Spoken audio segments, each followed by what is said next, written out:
하나님의 말씀 고린도후서 1장 3절에서 10절까지 말씀을 봉독하겠습니다. 고린도후서 1장 3절에서 10절입니다.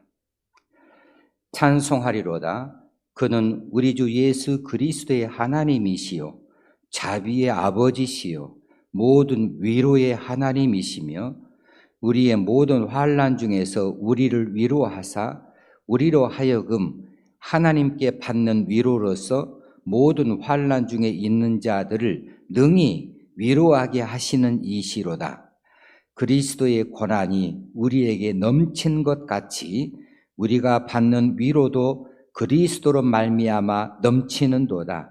우리가 환난 당하는 것도 너희가 위로와 구원을 받게 하려는 것이요 우리가 위로를 받는 것도 너희가 위로를 받게 하려는 것이니 위 위로가 너희 속에 역사하여 우리가 받는 것 같은 고난을 너희도 견디게 하느니라.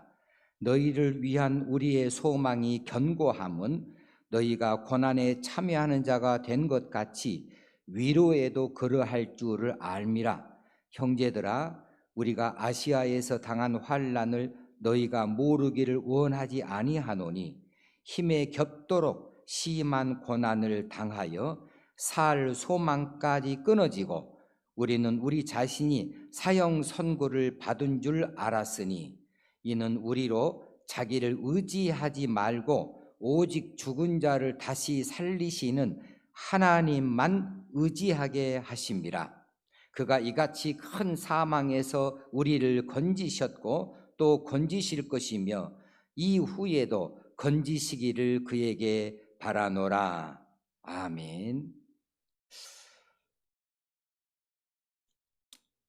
여러 가지 어려운 형편이 이 나라, 이 사회 가운데 있습니다. 지금은 누가 보아도 고난의 시절입니다.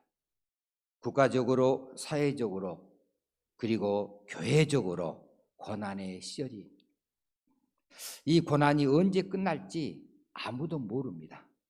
그래서 우리는 더욱 힘들고 어렵습니다. 이런 고난의 때에 하나님은 우리가 어떻게 할 것을 기대하실까? 하나님은 우리에게 무엇을 바라실까? 하나님은 우리에게 어떤 소망을 품으실까? 이거 매우 소중하고 중요한 일입니다. 땅이 꺼지게 한숨만 내쉴 것인가? 아니면 당하는 그 고통 때문에 눈물을 흘리면서 눈물을 삼키면서 그냥 견디어 나아가야 할 것인가? 아니면 될 대로 되라고 포기하고 주저앉아 버릴 것인가? 우리는 그럴 수가 없습니다. 우리는 예수를 믿는 사람이기 때문에 그렇습니다. 우리는 믿음, 소망, 사랑을 가지고 살아야 되기 때문에 그렇습니다. 우리가 평안한 때에 믿음, 소망을, 사랑을 이야기하는 것 아니고 우리는 어느 때든지 믿음, 소망, 사랑을 말할 수 있어야 되고 이것을 가지고 살아야 되는 사람들입니다. 그러기에 지금 모두가 겪고 있는 이 고난의 시절에도 믿음과 소망과 사랑을 놓치지 않고 품고 살 수 있어야 되겠습니다. 믿음으로 주를 바라봐야 될 것이고 이 가운데서도 소망을 놓치지 않고 붙잡을 수 있어야 되겠고 이렇게 힘든 지경에도 우리가 우리 이웃들을 돌아볼 수 있는 사랑의 사람들이 되어야 되겠습니다. 지금 팽배해지고 있는 여러 가지 현상들 가운데 하나가 탓입니다. 다 탓을 하고 있어요.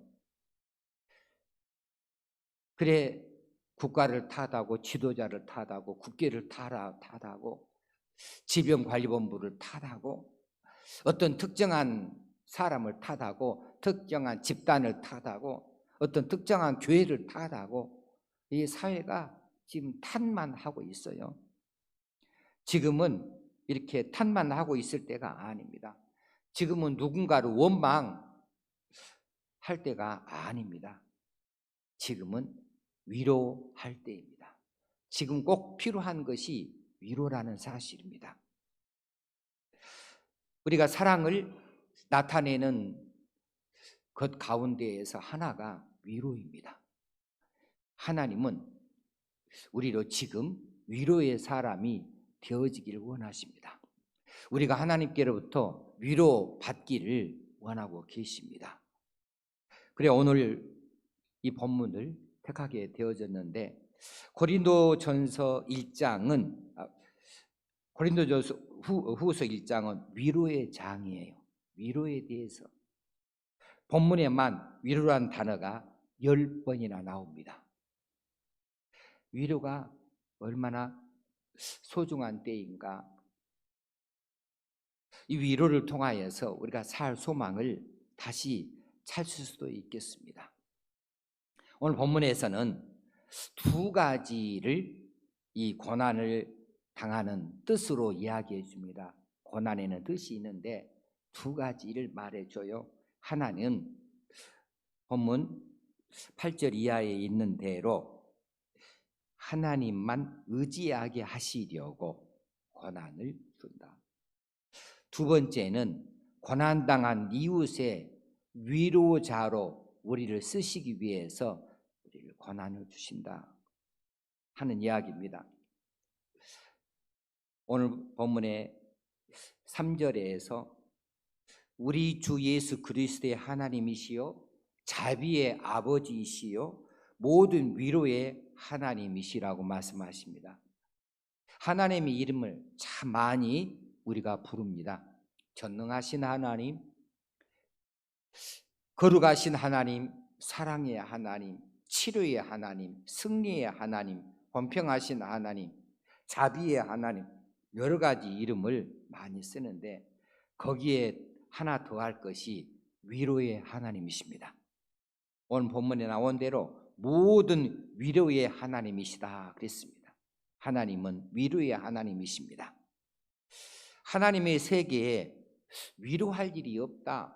모든 것이 다 평화롭고 모든 것이 다 자유스럽고 모든 것이 다 풍요롭고 모든 것이 다 밝고 따뜻하다면 위로할 일이 없죠.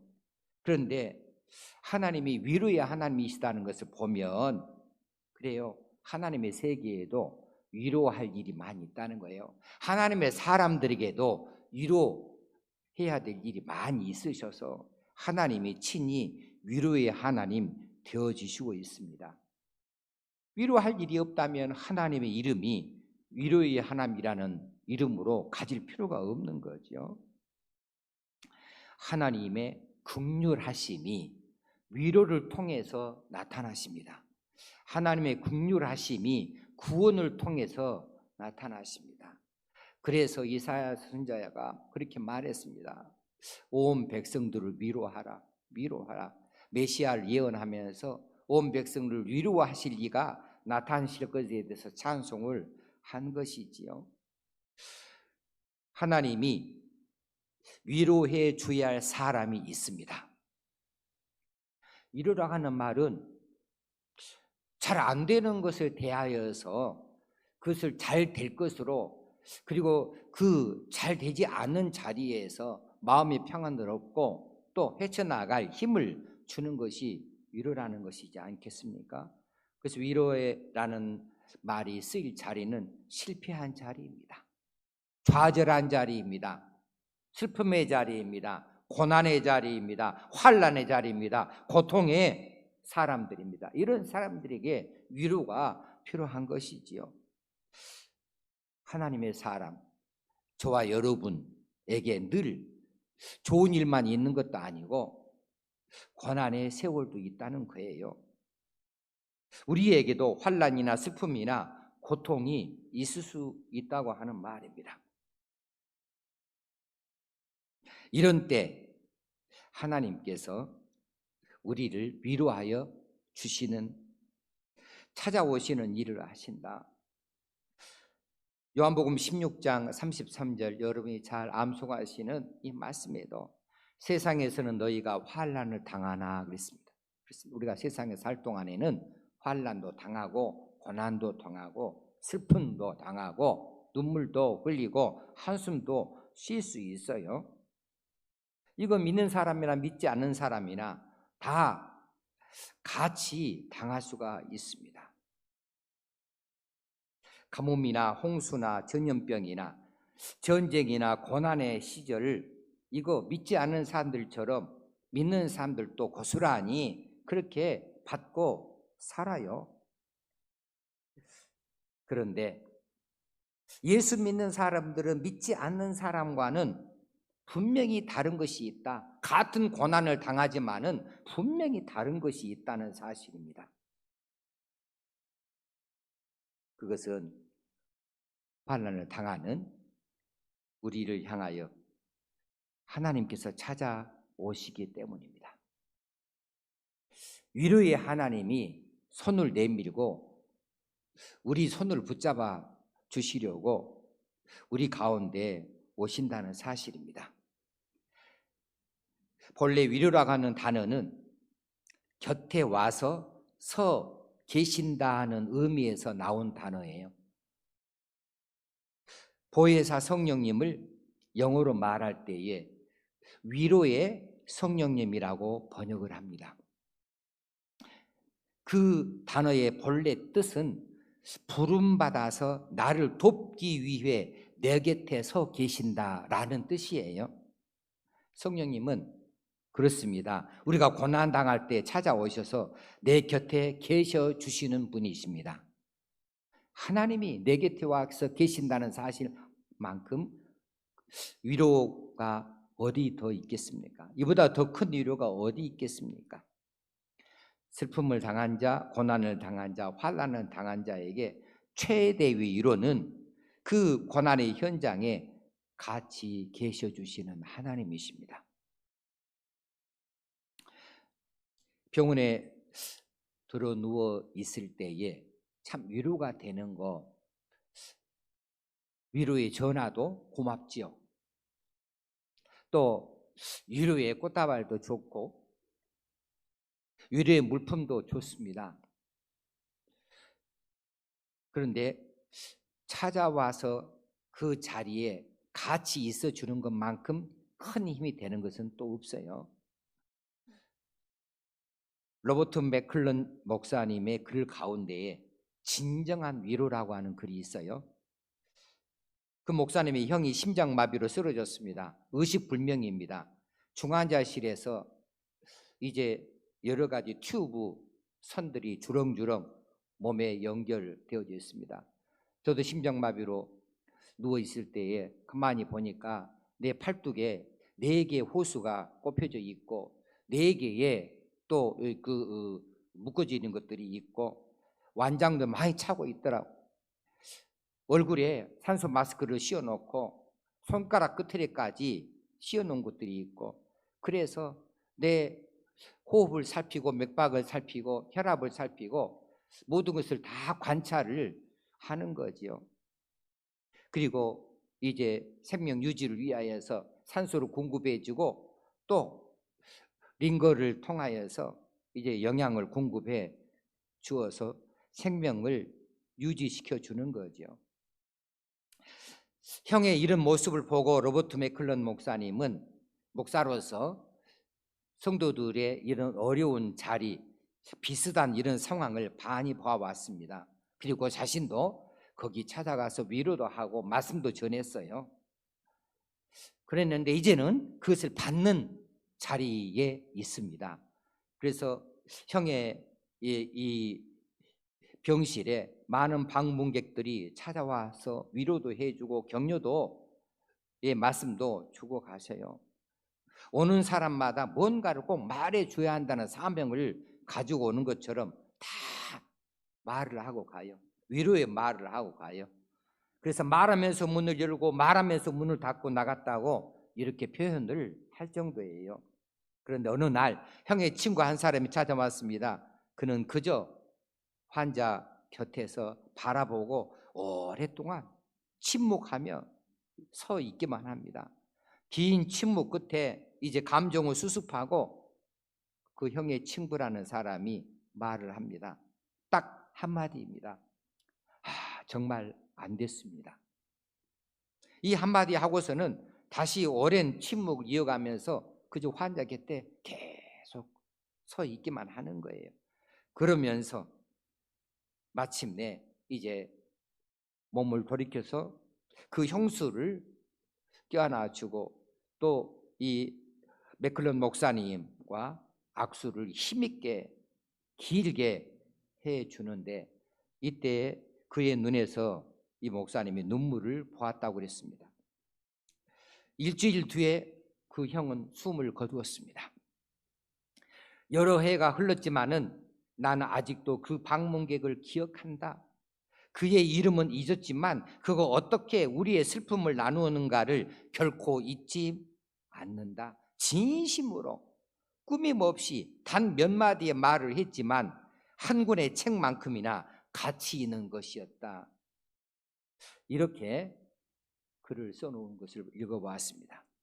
진정한 위로는 그 슬픔을 함께 하는 거예요. 그 아픔을 곁에서 함께 하는 거예요. 위로의 하나님은 우리가 겪고 있는 그 환난의 자리에, 우리 고난의 자리에, 우리 슬픔의 자리에, 우리 고통의 자리에 찾아오셔서 우리와 함께 그 고통을 같이 겪으십니다. 함께 아파하십니다. 내가 아파하는 것만큼 그분이 같이 아파해 주시고 내가 고통을 겪는 것만큼 그분도 함께 고통에 동참해 주시는 거지요. 하나님은 위로의 하나님이신데 오늘 4절 본문을 보니까 우리의 모든 환난 중에서 우리를 위로하사 그랬어요. 모든 환난, 어떤 특정한 환난이 아니고 특정한 고난이 아니고 모든 환난입니다. 우리가 인생사 살아가면서 수많은 고난도 겪고 환난도 겪고 고통도 겪고 슬픔도 겪기 마련인데 모든 환난 중에서 우리를 위로하신다 하시었으니 전능하신 하나님께서 우리의 모든 슬픔의 자리, 한숨의 자리, 고통의 자리에 찾아오셔서 위로해 주신다는 것이 얼마나 힘이 되는지 모르겠습니다. 어떤 일, 어떤 경우에도 하나님께서는 위로의 하나님으로 우리를 찾아와 주신다는 사실입니다. 지금 어떤 이는 코로나 바이러스 감염으로 인해서 병원에서 크게 고통을 겪고 있기도 하고 어떤 이는 이제 사회적 거리 두기 운동 이런 여러 가지 사회적인 혼란 속에서 사업에 어려움을 갖습니다. 어떤 이는 이번에 여름 물난리를 겪어서 자연재해 때문에 힘들어하기도 하고 고통스러워합니다. 어떤 환난이든지 모든 환난 가운데에 하나님이 찾아와 주십니다. 위로의 하나님 되어 주십니다. 그 눈물과 한숨의 자리에 찾아와 주시니 여러분이 어떤 경우를 지금 지나고 있습니까? 그 자리, 바로 그곳에 위로의 하나님으로 찾아오시는 것을 믿으시기 바랍니다. 만나시기를 바랍니다. 그 하나님을 향하여 크게 소리 내어서 부르시기 원합니다.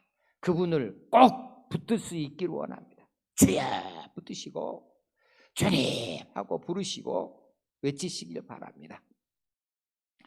여호수아 1장 9절에서 우리에게 약속해 주시었습니다. 강하고 담대하라. 두려워하지 말며 놀라지 말라. 네가 어디로 가든지 네 하나님 여호와가 너와 함께 하느니라. 하나님께서 어디에서든지 우리와 함께 하신다고 약속해 주셨으니 이 약속의 말씀을 붙들고 그 위로의 하나님 찾아오신 것을 만나시고 붙드시고 그분을 향하여 크게 소리 내어 부를 수 있기를 바랍니다. 두 번째, 이 고난의 뜻은 고난당한 이웃의 위로자로 우리를 쓰시기 위해서입니다. 하나님께서는 우리로 왜 고난을 받게 하시는가? 우리가 그 고난을 받는 자리에서 우리 자신을 믿지 아니하고 우리 하나님을 온전히 의지하고 의뢰하도록 하기 위해서 정말 살 소망이 끊어질 정도로까지 우리를 몰아세우시고 우리를 그런 힘들고 어려운 자리 가운데 있게 하시기도 하는데, 그런데 그런 일을 통하여서 결국은 우리로 믿음을 가지고 다시 일어서게 하시는 것은 우리가 그런 경험을 통하여서 우리가 위로자가 되어지기를 바라신다는 사실입니다. 가장 좋은 위로자는 어떤 위로자입니까? 참 위로자는 어떤 위로자입니까? 같은 환난, 같은 고통을 겪어본 사람이 참 위로를 할 수 있어요. 그 사람이 경험해본 그 고통을, 그 사람이 이겨낸 그 방식을 고통 중에 있는 자가 크게 동감하며 받아들일 수밖에 없어요. 예수님이 왜 우리의 참 위로자가 되어줄 수 있습니까? 그분이 우리가 받을 수 있는 모든 고난을 다 받으셨기 때문에 그렇습니다. 우리가 경험한 모든 고통을 다 경험해 보셨기 때문에 예수님이 경험자예요. 그래서 우리를 진실로 위로할 수 있는 자이십니다. 예수님이 배반도 당해보셨습니다. 예수님이 육체적인 고난도 당해보셨습니다. 예수님이 배척도 받아보셨습니다. 예수님이 조롱도 받아보셨습니다. 예수님이 비난도 받아보셨습니다. 예수님이 우리가 이 땅에 살아가면서 겪게 되어지는 모든 고난들을, 고통들을 다 경험해 보신 분이에요. 예수님도 태중에서 태어나셨고, 예수님도 유아 시절을 겪으셨고, 예수님이 청년 시기를 겪으셨고, 예수님이 그 모든 인생의 과정 자리마다 지나가시는 그런 모든 곳마다에서 우리가 받게 되어지는 고통과 고난, 그분들 다 받으셨습니다.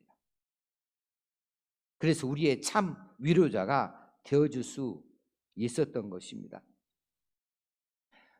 그래, 우리가 고난을 받아가는 이유 중에 하나가 하나님께서 이 고난 가운데에 우리의 믿음을 굳건히 세우시고 위로의 하나님을 만나게 하시고, 그래서 우리가 승리자가 되어진 다음에 이 고난의 경험을, 하나님의 도우심을 우리 고난당한 이웃을 향하여서 말해주는 위로자로 삼으시기 위해서 그러하신다는 사실입니다.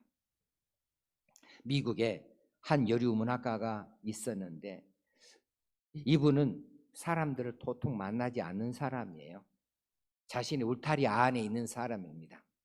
이분의 위로는, 인생의 유일한 위로는 글 쓰는 거예요.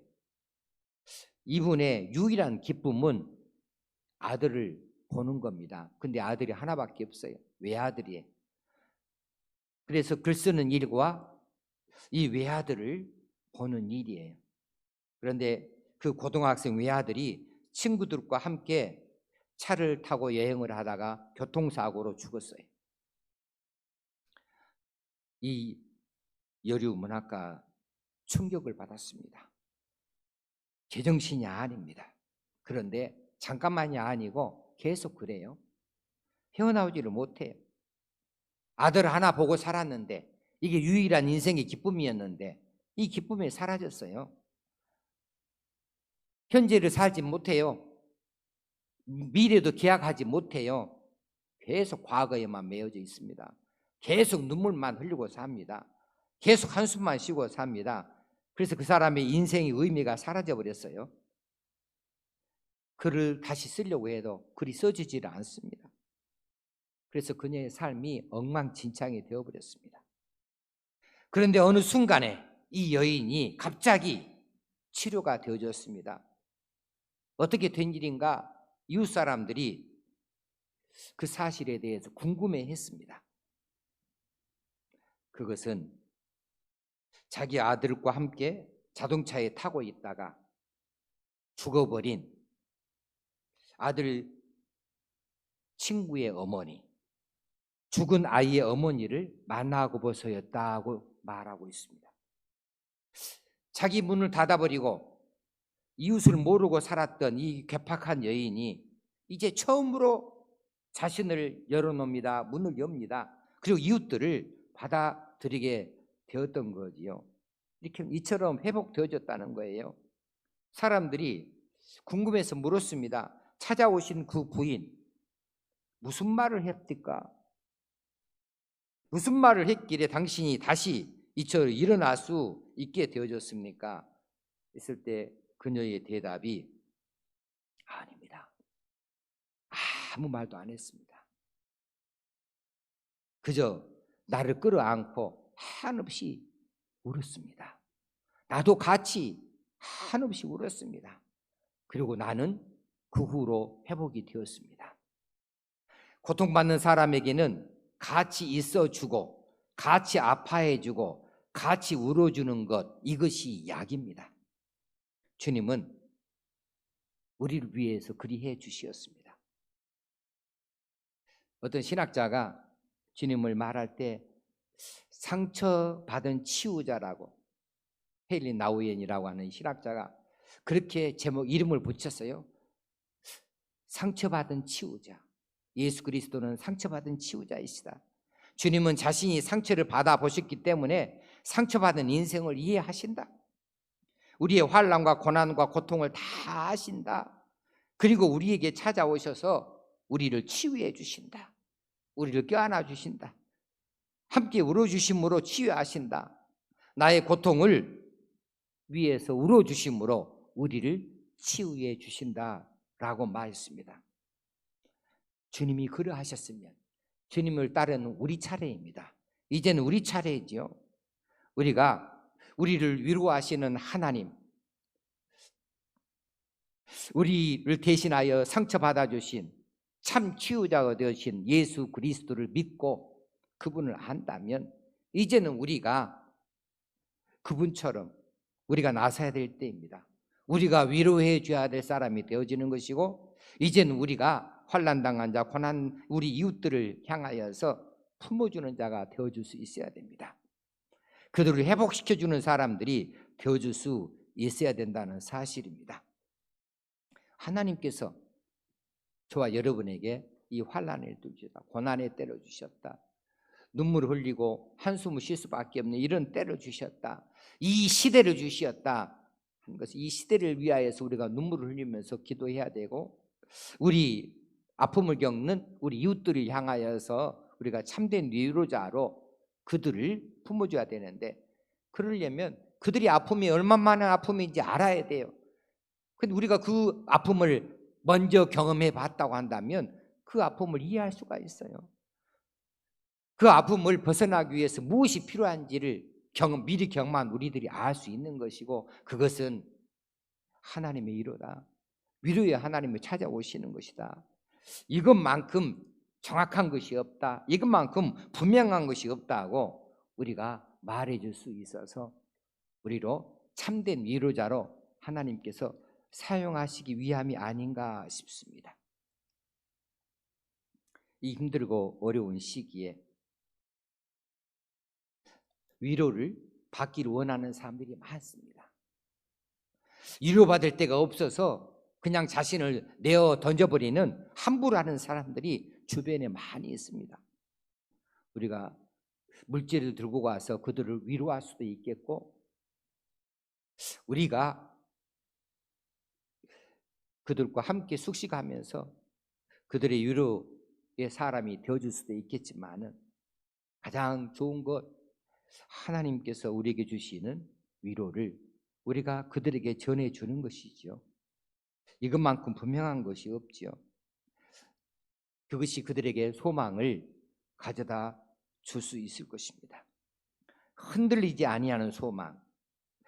오늘 본문에 너희를 위한 우리의 소망이 견고함은 흔들리지 아니하는 것은 경험해 봤던 것이고 하나님께로부터 위로를 받아봤던 것이고 하나님께서 그리하실 것이라는 믿음의 바탕에서 이 말씀을 할 수 있는 거죠. 하나님이 나를 그리하셨으니 너도 그리하실 수 있겠다. 내가 경험해 봤으니 분명한 사실이고 이것들을 통하여서 우리는 다시 일어설 수 있다고 소망을 전해줄 수가 있겠다 싶습니다. 지금 우리가 무엇을 믿고 삽니까? 무엇을 기대하고 삽니까? 무엇을 소망하며 삽니까? 빚진 자에게 참된 위로가 무엇이겠습니까? 빚진 자에게 참된 위로는 뭐예요? 이 빚이 탕감될 것입니다 입니까? 이 빚이 앞으로 얼마 동안 있으면 청산되어질 것이라고 말해주는 것입니까? 병든 자에게 참된 위로는 무엇입니까? 이 병이 저절로 나을 것이라고 하는 겁니까? 문제 가운데 얽혀서 그 문제를 통하여 고통을 겪고 있는 사람에게 참된 위로는 무엇입니까? 가만히 있으면 문제가 다 해결되어진다. 이것 또한 지나가리라. 이렇게 말해주는 것입니까? 아닙니다. 우리가 참된 소망을 그들에게 전해줄 수 있는 것은, 그들에게 참된 위로를 말해줄 수 있는 것은 그것을 해결해 주실 분을 말해주는 거죠. 그 사실을 처음부터 마지막까지를 다 꿰뚫어 보고 계시는 그분, 전능하신 하나님, 그분께서 그냥 계시지 아니하시고 돕는 손길을 준비하시고 모든 것을 풀어줄 수 있는 그런 계기를 만들어 주시고 그럴 환경들을 조성하여 주시고 그럴 사람을 붙여주시어서 결국에는 그 힘들고 어려운 자리에서 일어나게 하실 것이라고, 그 병석에서 일어나게 하실 것이라고, 다 얽힌 것들을 풀어내실 것이라고 그렇게 전해주고 말해주는 것, 이것만큼 정확한 소망이 어디 있고 이만한 위로가 어디 있겠습니까? 사도 바울이 고린도 교회 성도들을 향하여서 그런 소망을 말해주고 있는 겁니다. 고난 가운데서 위로의 하나님을 만나고 자신을 의지하지 말고 오직 하나님만 의지해라. 그래서 우리처럼 고난을 이겨내고 우리처럼 환난 당한 자를 위로하는 자가 되어질 것이다. 이것이 흔들림이 없는 그들을 향한 소망이라고 말해주고 있습니다. 지금 소나기가 퍼붓고 있습니다. 천둥 번개가 이 사회를 정신없이 만들어 놓고 있습니다. 그런데 소나기는 한때의 것이지요. 지나가는 것이지요. 소나기가 지나가고 나면 맑은 하늘이 드러나게 되어지는 것이고 맑은 하늘 아래 국화꽃이 피어져 있는 것을 보게 되는 법입니다. 소나기라고 하는 고난의 때를 비관하지 말고 이 코로나 시절을 우리가 낙심하여 지내지 말고 이 힘들고 어려운 경제 활동을 우리가 그냥 바라보지 말고 자신을 허물어 버리지 말고 이 가운데 우리가 소망을 품을 수 있어야 되겠습니다. 소나기에 옷이 젖고 신발이 젖고 우리의 활동이 움츠러들기는 하지만은 그 소나기가 우리의 믿음을 어찌할 수는 없는 것 아니겠습니까? 고통스러운 시간을 갖는 것, 이 시간일지라도 이 시간 중에도 주님의 은혜는 여전하게 우리를 향하여 내리쬐고 있는 겁니다. 이런 힘들고 어려운 시절을 지나가고 있지만 그럼에도 불구하고 우리는 하나님의 은혜 아래에 있는 사람들입니다. 그 하나님께서 우리를 붙잡으시고 도우시고 힘주시고 능력 주시고 이끌어 주실 줄 분명히 믿습니다. 이 고난의 때 내가 믿음을 가지고 어떻게 견뎌내노라고, 이 고난의 때에 내가 소망을 품고 결코 내가 흔들리지 아니하였노라고, 이 고난의 때에 그럼에도 불구하고 나는 그리스도의 사랑을 이렇게 펼치면서 살았노라고 우리 자녀들에게 이 고난의 해법을 전해줄 수 있는 저와 여러분이 되어줄 수 있으면 좋겠습니다. 고난이라고 하는 것이 우리 등에 있을 때 힘든 것이지만 어느 날 이 고난이라고 하는 힘들었던 그 짐이 우리를 살리는 것이 되어줄 수 있고 이웃을 살리는 것이 되어줄 수 있는 그런 이야기가 하나 있습니다. 외국의 어린이 동화 이야기가 하나 있어요. 개미들의 사랑이라고 하는 동화입니다. 청년 개미 하나가 집 건너편에 사는 아가씨 개미를 사랑했습니다. 어느 날 이 청년 개미가 용감하게 큰 길 건너편에 있는 그 아가씨를 만나기로 결심을 했습니다. 그래서 아버지에게 이야기를 해요. 아버지 개미는 염려가 되었습니다. 그 도로를 잘 넘어갈 수 있을까? 그래서 아버지 개미가 아들 개미에게 등에다가 기다란 지푸라기 2개를 지워주었습니다. 아들 개미는 아버지가 하시는 일이라 어찌할 수 없이 무겁고 거추장스러운 그 기다란 지푸라기 2개를 등에 지우고서 이제 집을 나섰습니다. 이윽고 큰 길이 나타나게 되었는데 이 길이 오래된 아스팔트 길이라서 길이 드문드문 갈라져 있어요. 사람들이 보기에는 하찮은 그런 그 갈라지는 자리에 불과하지만은 개미에게 있어서는 이거 낭떠러지예요. 여차하면 떨어져 죽는 거예요. 그 틈새가 그렇게 넓게 보일 수가 없는 거예요. 되돌아갈 수도 없고 그런다고 해서 앞으로 나아갈 수도 없고 이런 상황이 되어지자 청년 개미는 그냥 낙담하고 말았습니다. 주저앉아 버렸습니다. 그때 등에 지고 있던 지푸라기도 곁으로 떨어져 나왔어요. 그리고 그 지푸라기가 아스팔트 틈새 사이로 걸쳐졌습니다. 청년 개미는 아스팔트 틈새 사이에 걸쳐져 있는 이 지푸라기를 타고 그 틈새를 건너갈 수가 있었습니다. 그리고 그리던 아가씨 개미를 만날 수가 있게 되어졌습니다.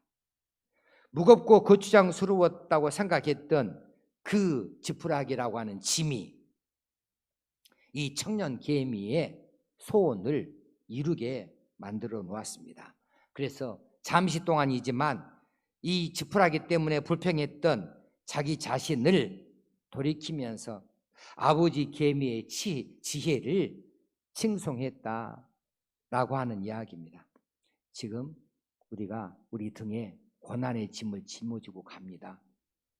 지금은 알 수 없어요. 이 고난의 짐이 언제 우리를 살릴 수 있는 것이 되어질지, 언제 우리를 힘있게 세워놓게 되어질지, 혹시는 이 고난의 짐이 나뿐 아니라 우리 이웃을 향하여 귀하게 쓰임받게 되어질지 알 수는 없지만, 그러나 분명한 것은 뜻 없이 의미 없이 이런 고난의 짐을 지워주시지는 아니하시는 하나님이시다. 하나님은 자신의 자녀에게 그렇게 하지 아니하시는 하나님이시라는 사실을 믿으실 수 있기를 바랍니다. 현재 시간이 고난의 시간일지라도 그 고난도 하나님의 은혜 아래에 있습니다. 우리는 언제든지 하나님의 자녀입니다. 언제든지 하나님은 그의 자녀를 돌보고 계시는 하나님이신 것을 믿으시기 바랍니다. 그리고 지금 고난의 이 시간을 우리가 지혜롭게 믿음으로 그리고 소망을 품고 우리 이웃을 향하여서 위로하는 자로 나설 수 있도록 우리가 먼저 이 고난의 자리를 견뎌낼 수 있고 위로하시는 하나님을 만나 뵐 수 있고 이렇게 일어설 수 있게 되어지기를 바랍니다. 기도하시기 바랍니다. 우리의 모든 환난 중에서 우리를 위로하시사 우리로 하여금 하나님께 받는 위로로서 모든 환난 중에 있는 자들을 능히 위로하게 하신다는 이 말씀을 이 시간에 저희들이 받습니다. 하나님 위로가 우리 가운데 있는 줄로 믿습니다. 우리가 그 위로를 통하여 일어서게 되는 줄로 믿습니다. 그리고 우리가 경험했던 이 고난, 이 환난을 가슴에 담고 같은 고난 중에 있는 사람들을 향하여 긍휼히 여기고 그들을 향하여 위로자로 나설 수 있게 되어질 때 능히 우리를 이렇게 세우셨던 하나님의 위로를 전하는 자가 되게 하시고 하나님의 위로가 그들에게 임하여서 함께 그들도 위로받게 하시고 일어설 수 있게 하여 주시기를 간절히 원합니다. 이 나라 이 사회를 우리 하나님이 불쌍히 여기시고 긍휼히 여겨 주시옵소서. 이 나라에 있는 교회들을 우리 하나님께서 들어 사용하여 주시옵소서. 교회가 사회의 빛이 되어지고 소금이 되어줄 수 있기 원합니다. 사회의 지탄을 받는 일이 더 이상 나타나지 아니하도록 우리 하나님께서 우리의 기도를 들어주시옵시기 원합니다. 우리가 누구의 탓을 하지 아니하게 하시고 위로하는 자가 되게 하시고 힘을 실어주는 자가 되게 하시고 격려하는 자가 되게 하시고 그리고 그들의 고난에 동참하여 그들의 고통을 함께 나누는 자들로 사랑을 나타내는 자들이 되게 하여 주시옵소서.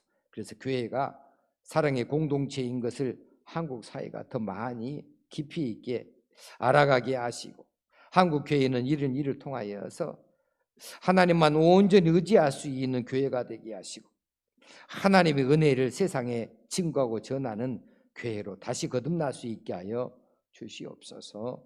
힘들고 어려운 이들을 우리 하나님이 긍휼히 여겨 주시옵시기 원합니다. 우리 주님 예수님의 이름으로 기도드리옵나이다. 아멘.